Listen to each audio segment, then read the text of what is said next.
여러분 안녕하세요. 오롱장입니다. 오늘은 폭등하고 있는 금리에 대해서 말씀드리고 싶어서 영상을 켰습니다.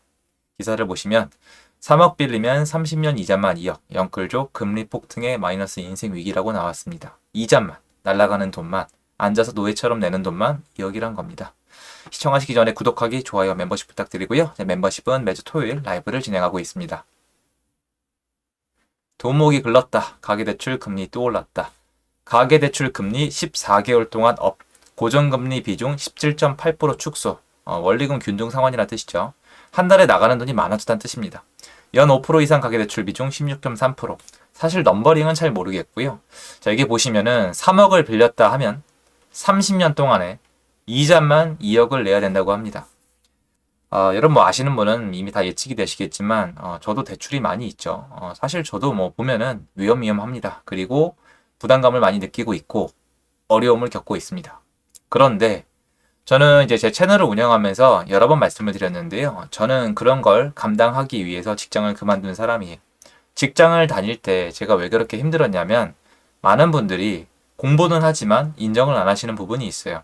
직장을 다니면서 여러분이 힘든 이유는 직장이 힘들어서, 근무 시간이 너무 길어서, 상사가 나쁘거나 아니면 무능해서, 아니면은 불평등해서가 아니에요. 사실 제가 이직을 여러 번 해봤지 않습니까? 이직 그거 스트레스 심하거든요. 전 이직을 하고 또 했어요. 그런데 결론은 뭐냐? 내가 문제다. 직장을 다니고 있는 내가 문제다라고 결론을 내고 저는 이제 직장에서 나온 거예요. 그럼 뭐가 문제였을까요? 딱 하나예요.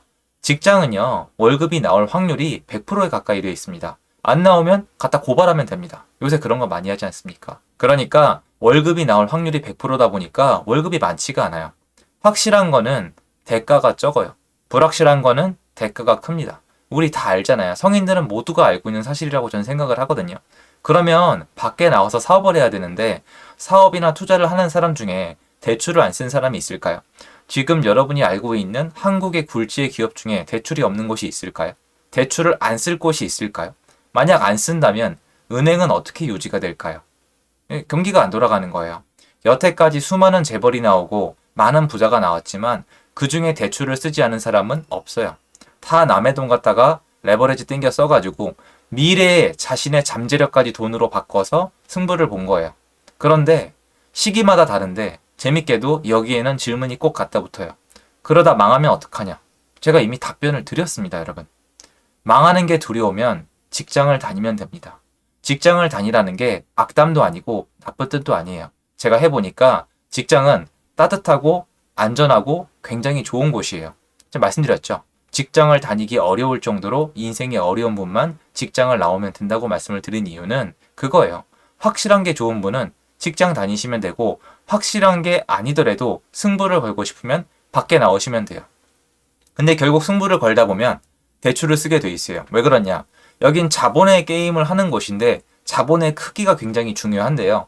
내가 가지고 있는 금액이 큰 사람은 그렇게 많지 않기 때문에 제가 대출을 쓰면 나도 써야 되고 제가 대출을 쓰면 나도 써야지 게임이 되는 게 똑같다고 생각할 수 있습니다. 쉽게 얘기해서 여러분, 마린 한 부대가 붙어요. 근데 얘는 부모를 잘 만나서 뒤에 메딕이 있어요. 그럼 얘가 당연히 이기겠죠. 이거 어쩔 수 없어요. 이건 안 싸워야 됩니다. 그런데 그냥 생마린, 마린 한 부대랑 마린 한 부대가 싸워요. 근데 얘네가 먼저 스팀팩을 썼어요? 어떻게 하실래요? 스팀팩을 쓰면은 부대의 체력이 줄어들어요. 어떻게 해야 돼요? 나도 써야 돼요. 이런 식으로 가서 치킨 게임으로 가는 건데요. 많은 분들이 영끌족, 대출 쓰면 망한다. 이런 얘기를 많이 하시는데 그건 당연한 얘기예요. 여러분, 너무 당연한 얘기라고요. 대출 쓰면 망한다는 게 아니라 대출 잘못 쓰면 망할 수 있다는 건 당연한 거예요. 얘기할 가치가 없다고요. 대출 쓰는 사람도 그걸 알아요. 그래서 본인이 잘 판단을 하고 갖다 쓰시는 게 맞고요. 대출을 잘 쓸 사람 중에서 대출을 원활하게 쓰신 분들 중에서 우리가 그렇게 부러워하는 부자들이 나오는 거고 한번 올랐으면 따라잡을 수가 없어요. 월급으론 따라잡을 수가 없어요. 왜냐? 월급은 100% 확실한 거니까. 자, 그리고 제가 대출을 쓰면서도 공부했던 게 이거예요.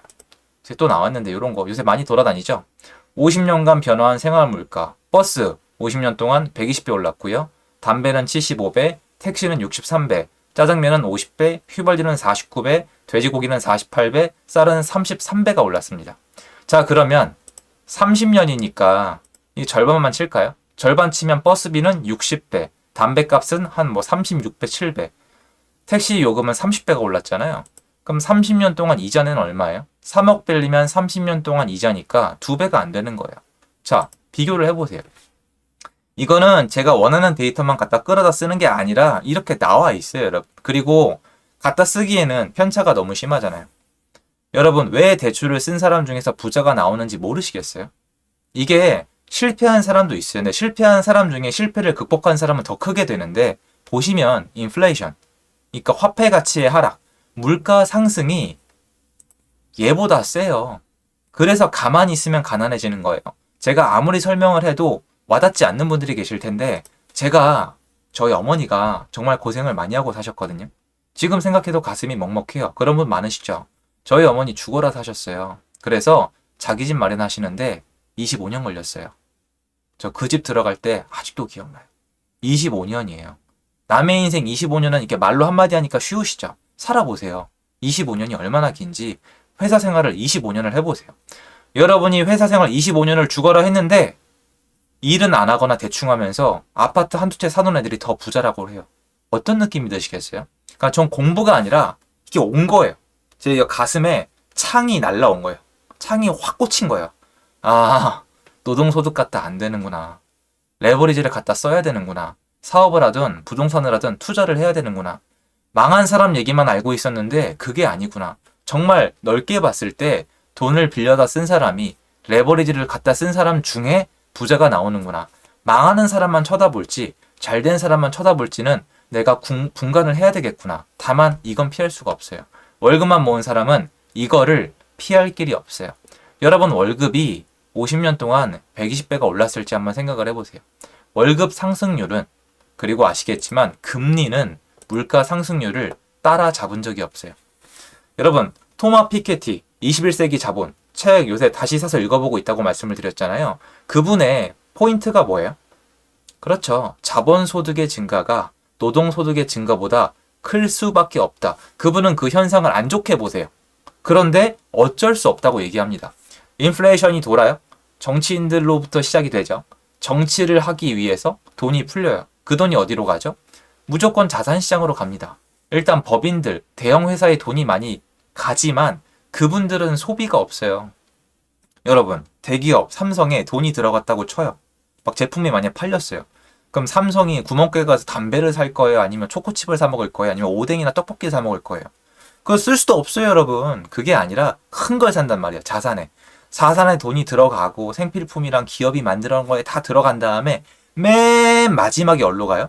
맨 마지막에 임금으로 가요. 그래서 이 임금이 못 받쳐주면은 지금 여러 개발도상국처럼 사람들이 폭등을 일으킵니다. 왜? 먹고 살 수가 없으니까. 그래서 중간에 정치인들은 물가를 잡아야 돼요. 항상 반복돼요. 물가를 잡는 방법은 뭐예요? 금리를 올리는 거예요. 금리를 왜 올려요? 물가를 안 잡으면 폭동이 일어나고, 폭동이 일어나면 정권이 바뀌거든요. 정권이 얼마나 중요하냐고요?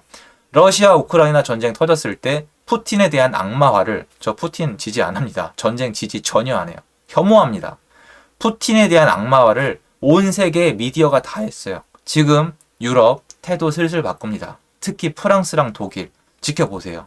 이게 돈이 그렇게 무서워요. 자본주의가, 자신의 기득권이, 정치가 그렇게 무서워요. 자, 여러분 보세요. 이게 겁주려고 쓴 거거든요. 3억 빌리면 30년 동안 너 현금 2억 깨진다고? 그럼 이건 어떻게 해결할 건데요? 그러니까 이게 해결 방법이 있는 분들은 이걸 신경을 안 써도 될지도 모르는데, 여러분이 현금만 가지고 있으면 이 지경이 된다고요. 저 고등학교 때 짜장면이 1,500원이었어요, 여러분. 1,500원. 제가 비슷하게 느끼는 그 짜장면이, 지금 똑같은 짜장 먹으려면 7,000원 정도 내야 돼요. 한 6,000원, 7,000원 정도 내야 되거든요. 그것도 물가가 다 못 올라간 거잖아요. 그러면 내가 만약에 이자를 갖다 썼는데 내가 공부를 잘해서 이걸 알맞게 투자하거나 알맞게 이걸로 사업을 하면은 훨씬 더 많이 벌지 않을까요? 자본주의인 이 한국이 그렇게 돌아오지 않았나요? 전 그렇게 한번 생각을 해봤으면 좋겠고, 이런 거 읽고 아 대출은 안 돼, 대출은 무서워, 그러면 대출을 안 받으시면 돼요. 그리고 부모님들이 자녀분들에게 대출 받지 말라고 정말 많이 교육을 시키세요. 뭐 주변에 너무 많아가지고. 그런데 잘 생각해 보시면 부자가 된 사람 중에 대출을 안 쓴 사람은 없어요. 이건 선택의 문제예요, 여러분. 옳고 그름, 위 아래, 더 나음, 더 덜함, 이런 문제가 아니라 선택의 문제예요. 난 확실한 게 좋아? 안전한 게 좋아? 그럼 직장에서 따뜻하게 가만히 계시면 돼요. 하지만 부자로에 가는 길은 좀 어려울 수가 있습니다. 그런데 밖에 나온다면, 사업을 할 거라면, 투자를 할 거라면 대출을 받을 수밖에 없고, 이자를 내실 땐 이 생각을 하세요. 현금을 가지고 있으면 현금의 가치 하락의 속도가 내가 이자를 내는 것보다 빨라요. 다만 내가 이 돈을 엉뚱하게 쓰면은 당연히 아작이 나죠. 왜냐면 남의 돈이잖아요. 다른 거예요. 이거는 내가 가지고 있는 돈이 녹아내리는 거니까 그래도 죽진 않아요. 그리고 정치가 있기 때문에 백업을 해줘요. 근데 얘는 정치가 아니라 경제 분야거든요. 내가 잘 해야 되고 남의 돈이기 때문에 잘못하면 망해요. 이해가 되세요? 이자를 갖다 썼으면, 대출을 갖다 썼으면 뭔가 잘 해야만 해요. 얘는 가만히 있어도 죽진 않아요. 완전 다르단 말이에요. 그런데 이걸 얽히고 설키면 사람들이 야, 너 영끌했으니까 큰일 났다. 대출 썼으니까 큰일 났다. 너 금리 올라가는 데서 살만하냐? 이런 얘기가 나오는 건데 사실 그거는 결론이 나와봐야 알아요. 그래서 저는 이쪽을 택한 거예요. 이걸 믿어, 이걸. 저는 제가 가지고 있는, 제가 죽어라 노동하고 꼴도 보기 싫은 상사 밑에서 굽신거리면서 번 돈을 나라가, 정치가, 경제가 녹여먹는 꼴을 못 보겠어요. 그래서 탈출한 것 뿐입니다. 그래서 여러분의 선택의 몫이기 때문에 이 기사를 보시더라도 내 인생에 도입을 해서 내가 어떤 선택을 할 건지 고민을 한번 해보셨으면 좋겠습니다. 제 영상 도움되셨으면 좋겠고요. 제 영상 여기까지입니다. 감사합니다.